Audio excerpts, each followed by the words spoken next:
આજે હું એક ખૂબ જ સામાન્ય પ્રશ્ન વિશે વાત કરવા માંગુ છું. ઘણા લોકો મને પૂછે છે શું ડિજિટલ બિઝનેસ સાચો છે કે નહીં. મારો જવાબ છે કોઈ પણ વસ્તુને સમજ્યા વગર તેના વિશે નિર્ણય લેવો યોગ્ય નથી. કારણ કે આજના સમયમાં ઓનલાઈન ઘણી બધી માહિતી છે, ઘણી બધી તક છે. લોકો માટે શું સાચું ને શું ખોટું તે સમજવું ક્યારેક મુશ્કેલ બની જાય છે. હેલો એવરીવન, હું ભાવેશ પટેલ, કંટક યુએસએ, ઉર્ધેપમ ગુજરાત, ઇન્ડિયા.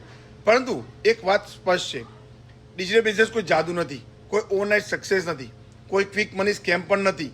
આ એક એવું બિઝનેસ મોડલ છે જેમાં આપણે શીખવું પડે, નવી સ્કિલ વિકસાવવી પડે અને સતત એક્શન લેતા રહેવું પડે. જેમ આપણે ટ્રેડિશનલ બિઝનેસમાં સમય, મહેનત, ધીરજ રાખીએ છીએ ને, તે જ રીતે ડિજિટલ બિઝનેસમાં પણ સફળતા માટે સતત પ્રયત્ન કરતા રહેવું પડે. અહીં પરિણામ તે લોકોને મળે છે શીખવા માટે તૈયાર હોય, કામ કરવા માટે તૈયાર હોય અને લાંબા ગાળાનો વિચાર રાખતા હોય એમના માટે. અને સૌથી સારી વાત એ છે આ બિઝનેસની, તમારે જે હાલની જોબ અથવા ટ્રેડિશનલ બિઝનેસ છોડ્યા વગર પણ આ બિઝનેસ શરૂ કરી શકો છો.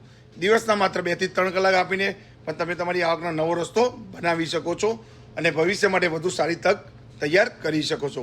તેથી હું હંમેશા કહું છું, કોઈ પણ તકને ઝડપથી જજ ન કરો, પ્રશ્ન પૂછો, રિસર્ચ કરો, સમજો અને પછી નિર્ણય લો. કારણ કે જ્યારે તમે સંપૂર્ણ માહિતી મળે છે ને, ત્યારે આપણી શંકા દૂર થાય છે અને આપણો આત્મવિશ્વાસ પણ વધે છે. યાદ રાખો, સફળતા શોર્ટકટથી નથી મળતી, સફળતા મળે છે યોગ્ય માર્ગદર્શન, સતત શીખવાની ઈચ્છા અને રોજ થોડું આગળ વધવાની આદતથી. તમે પણ જો વધારે માહિતી જાણવા માંગતા હોય ડિજિટલ બિઝનેસ વિશે તો તમે મને DM કરી શકો છો. હું તમને સ્ટેપ બાય સ્ટેપ ગાઈડ કરીશ. Thank you.